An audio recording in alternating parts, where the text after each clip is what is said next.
Hello and welcome to the Daily Millwall for Thursday, the 8th of February 2024. In today's Millwall news, we start off with this from the southwarknews.co.uk. Joe Edwards, keen for side to return to Christmas form as he reflects on Millwall's recent stumble. The Lions won 3 games on the bounce and kept 4 clean sheets in the festive period, but results have been hard to come by since. Joe Edwards wants Millwall to recapture their Christmas spirit and get results back on track. The Lions produced their best spell of the campaign during the festive period as they went 5 unbeaten, kept 4 clean sheets in a row and registered 3 wins over 7 days. The run of games were also notable for producing memorable moments such as the pulsating 1-0 victory over Norwich City on a Friday night at the Dennis Sean Hutchinson stoppage time winner away at Bristol City on New Year's Day. But since that trip to Ashton Gate, it's 4 defeats in 5 for Edwards' side. The losses have varied from arguably good performances against strong teams like Middlesbrough and Leicester City to a poor outing away at Queen's Park Rangers. The Lions boss said he is keen for Millwall to get their momentum back. He told News at 10, we had a period where it did click for us with 5 unbeaten and 4 clean sheets, and from there it felt like we turned a corner. And even those first 2 defeats against Leicester and Middlesbrough, they were still really good performances in many ways, but they ended up being defeats. And since then, we've not been able to pick up any continuity. But all we can do is exactly what we're doing in the build-up to the previous good run we had. Just focus on us and be consistent in our work in training in terms of quality and intensity to give ourselves every chance. We're waiting for it to turn, but all we can do is just remain consistent in our work, and hopefully we get it to another period like we had around Christmas. Mill's most recent defeat saw them fall at the hands of Hull City, losing 1-0 at the MKM Stadium. Edwards admits his side could have used the ball better, but believes those types of performances can be a consequence of the style change he is implementing. We've been there a few times in recent weeks, and to be fair to the lads, I think it's understandable, he said. When you're a team that's having a style change, you will get games like the Leicester Cup game, and Middlesbrough home game where it looks really comfortable and it just felt like everything was coming off, and then you'll get games where it's not that easy and it's then about the decision making. And there's been periods of games where our lads have been really good and a lot of our decisions have been right, and then there's been other periods where we do get stuck and we've got players at the top end of the pitch who we need to get the ball to, but the lads at the bottom end of the pitch are still trying to be patient and build up from the back, and sometimes you can get caught in between. And I think that's perfectly normal. It even happens at the highest level with the Arsenals and the Liverpools who have this progressive style of play. We're still really early on in the transition of the playing style, but we have to get there quite quickly now because we need to start picking up results. Last week saw Millwall sign 19-year-old winger Adam Mayer from Morecambe the day before the transfer window closed. He joins Loney, Jafet Tanganga and Michael Obafemi as the Lions' January recruits. And Edwards is happy to now be able to look forward to the future. Asked about the transfer window closing, he said, I wouldn't say it's a distraction in a bad way, but for all coaches, it's an additional piece of the puzzle throughout January that does end up taking a lot more time at different stages of the year. We're in a position we want to improve upon, so it's nice to have that focus of knowing who we are and what we are and how we get the best out of that on a week-by-week basis. Well, a lot to talk about in that, but if you go back to the period when we were having that decent result over Christmas, Joe Edwards said in an interview, he said, what did he say? Let me phrase this right. He said, it's not quite normal at the moment because we haven't been able to do any training. That's what he said in the interview. So we've not been able to train properly. So he's not sure how, like, we just had to get on with it. That's kind of telling to me. Kind of telling. So when the players can't train, they go on a winning run. And when they do train and they spend all week with you filling their head with nonsense about this new progressive style, and then they get told to go and implement it, it just all falls apart. And he's making excuses now, saying, Oh, that's part of the process. Losing all these games, like, yeah, don't worry, we're gonna get good in a while. In a minute, we're gonna start getting results soon. Even though our XG against Stoke and QPR was the worst it's ever been, it's gonna get better soon. Because when you pass it around at the back, that it does, like, you're not gonna get a lot of shots, so it doesn't really matter, does it? We don't have very good strikers. We don't have very good forwards. They need to take a lot of shots, because they mostly don't get them on target. So if you're gonna piss around at the back with the build-up play, and we're only gonna have 2 shots a game, we are not gonna score a goal. We're not gonna win the game. That's not how it works. We need to have wave after wave of attack where we have a shot, and sometimes it'll be off target, and sometimes it might be on target. And then if we're lucky, one of those on target will be a goal. That's how it works at Millwall. That's how it's always worked. If you slow down the game and piss around, telling the players to pass the ball around at the back, you are wasting time, and you're wasting opportunities for us to score.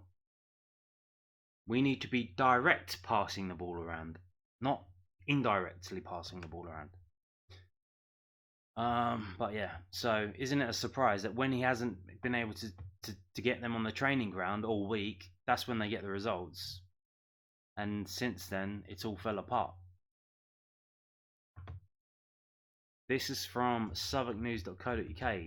This is an interview with Michael Obafemi from the southwarknews.co.uk. The old me was a bit chaotic, but I'm a bit more chilled now. Michael Obafemi explains the impact he believes he can make to Millwall on and off the pitch following loan move. And interesting news today, well, sort of, not really, kind of. The UEFA Nations League crap that they do, England got drawn in a group with Ireland, so I'm sure that's going to be very exciting for everyone in Ireland. And obviously Michael Obafemi is a Irish national footballer. So Michael Obafemi is hoping to grab goals and bring his authentic chill to the Millwall dressing room to help get results. The striker signed on loan from Burnley last month as he looks to get back on track after the injury-hit campaign. Goals have been a struggle for the Lions throughout the season, with only 4 teams registering fewer than 30 goals in 30 league games.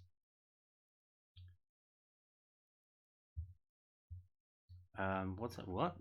Goals have been a struggle for the Lions throughout the season, with only 4 teams registering fewer than 30 goals in 30 league games. So are Millwall one of those teams? That sentence doesn't really make sense. So, goals have been a struggle for the Lions throughout the season. They are one of only 4 teams. Blah, blah, blah, blah, blah. Is that what that's supposed to say? But Obafemi 23 is hoping he can bring more firepower to the Millwall attack and some more fun into the changing room. He told News It Then. Well, I'm a bit chilled. The old me was a bit chaotic, but I'm a bit more chilled now. But still bubbly at the same time, always smiling. I like to have a laugh. I think I make people laugh, so I think so. So I don't really know. The Millwall changing room's bubbly. Everyone gets on with everyone. There's no real cliques. Everyone's just laughing and having fun. And I'm happy to have that as well, and that's why I'm here. Partially down to injury, Obafemi only managed 18 minutes in the Premier League this season, coming off the bench to face Arsenal and Sheffield United for Burnley. He's determined to get back up to speed in the Championship and remind everyone what he can do. The main for me was getting a game time playing football, he said.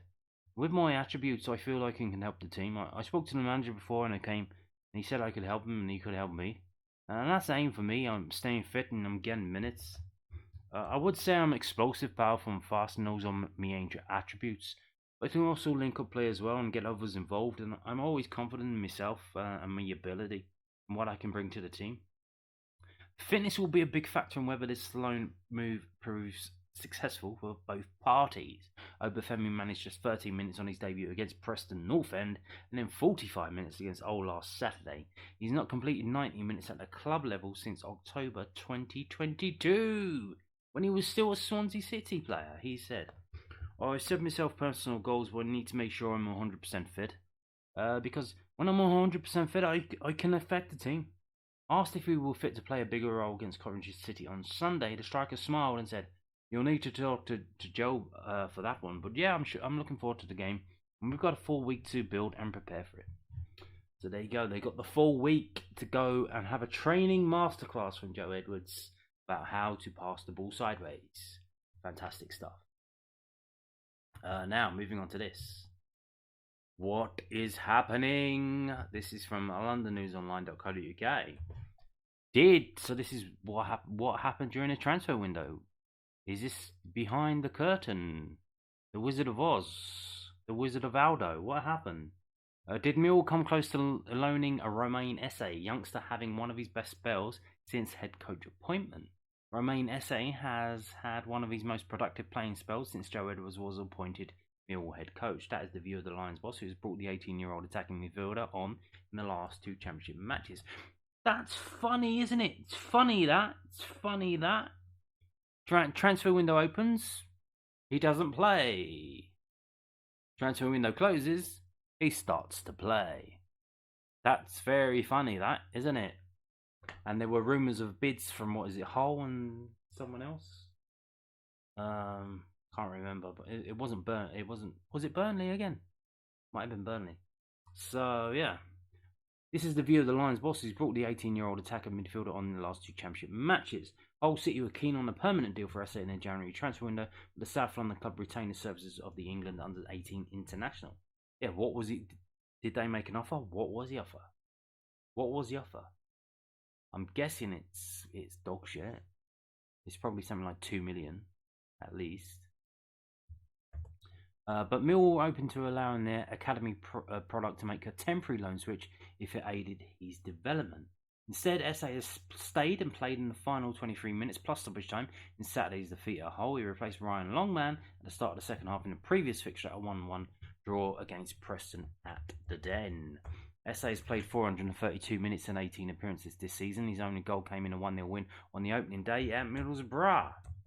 Asked if there was ever a real possibility that Esse could have moved before the recent transfer window deadline, Edwards told the South London Press, I think there was a point early in the window when he wasn't getting on a pitch that much that in my head I understood if there was a really beneficial loan for his development, which benefits us all as well.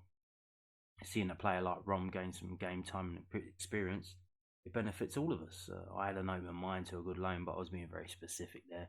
It would have to be a set type of circumstances. It wouldn't just be letting him out the door anywhere to go and play football. There would have been some real clear conditions of what we wanted because of what we think of him. In recent weeks, what I've seen from Rom on the training pitch has led me to giving him some more game time. When he's gone on, he's shown more of what he's capable of than possibly weeks prior to that. Although there ended up being a bit of talk about him leaving, whether that be on a permanent or on loan at the end of the window. Strangely enough, it's coincided with one of the best spells he's had in my time here. I've been very pleased with him. So there you go. Isn't that weird? Isn't that weird that the January transfer window closes and then he starts playing again?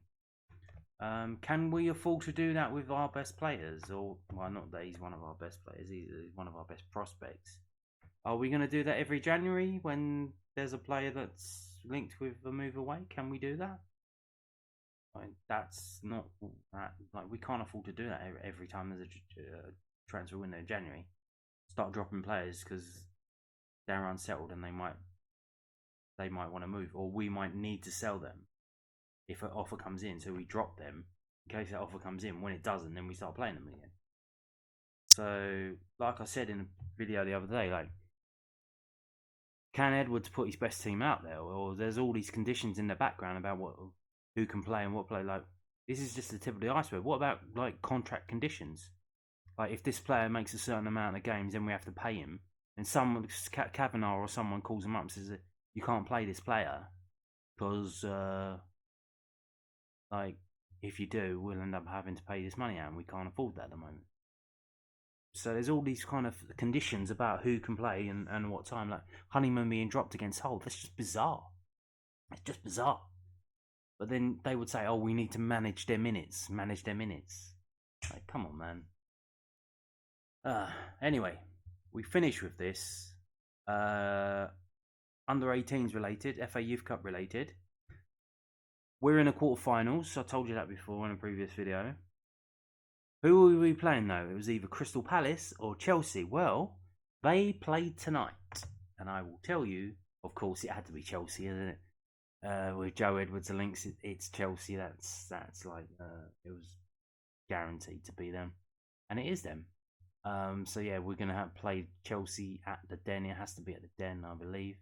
And that's gonna be January 7 o'clock kickoff. So we just wait to see when that will be, and you can just see now. So what will probably happen, that the game will be played, one of the Chelsea players or a couple of them will be outstanding, and then we'll be linked with trying to loan them, because Joe Edwards used to be at Chelsea about 5 years ago and he's not there now, and then that won't happen. They'll go to some weird club like Vitesse Arnhem or something, and we won't get any players from Chelsea. Like, people go, oh, we're gonna get all the best Chelsea youngsters. Like, I don't think so. My friend. I don't think so. Well, so let's have a little look at what happened. I'm not going to go. This is from Chelsea's website, chelseafc.com. This is them there. Photos from the game today, playing in some kind of weird shirt that looks like toothpaste. Is that like not even turquoise, like washed out turquoise and black? I really like this match report. Why do I like it? Because it gives you a little summary at the top, and then it gives you literally the full breakdown below.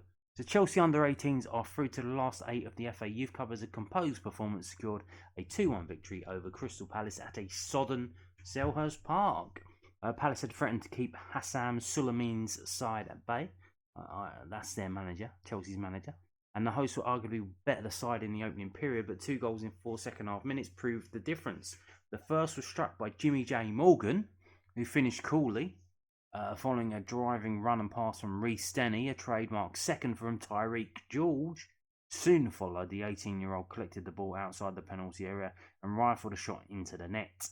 Palace set up a nervy ending after Jesse Derry turned home from close range, but the Blues saw out the 6 minutes of injury time to keep their hopes of progressing to the final alive. And there you go, there he is there. That's Tyreek George there, shaking hands with is that his dad? I don't know, maybe his agent, probably. There you go. Yes, so game at the Den, game on, big game, Chelsea. Some big names still in this. Could have had an easier draw. Could have got Bristol City or Swindon Town. Wasn't to be. In the previous round, Liverpool, they beat Arsenal like 7-1 or 8-1. So that's the quality that we're up against. Tottenham as well. We got Man City, Reading, one of them. That game gets played on Valentine's Day next week. But yeah, we have Crystal Palace at home. No, we've got Chelsea at home. It says there Saturday the 9th of March. That is just a generic cut-off date. It's not going to be on Saturday. It's going to be midweek, and we just wait to see from Millwall when that's going to be. But this is a big game, so I do hope that they open up enough stands. I do hope that they have maybe put it on Millwall TV, or maybe even better, put it on YouTube. You're trying to attract people to your youth team. You're trying to get it out there. Like, you haven't had a free game on YouTube for a while, so this might be the good one. Especially you get all these Chelsea fans tuning in from around the world who don't really know who Millwall is. They'll tune into this and they'll have an idea of who Millwall are. And if Millwall win that game, and all these people watch it on YouTube around the world for free, I mean, come on, what publicity that'll be. So there you go. Yeah. And on that note, thank you for watching, and goodbye.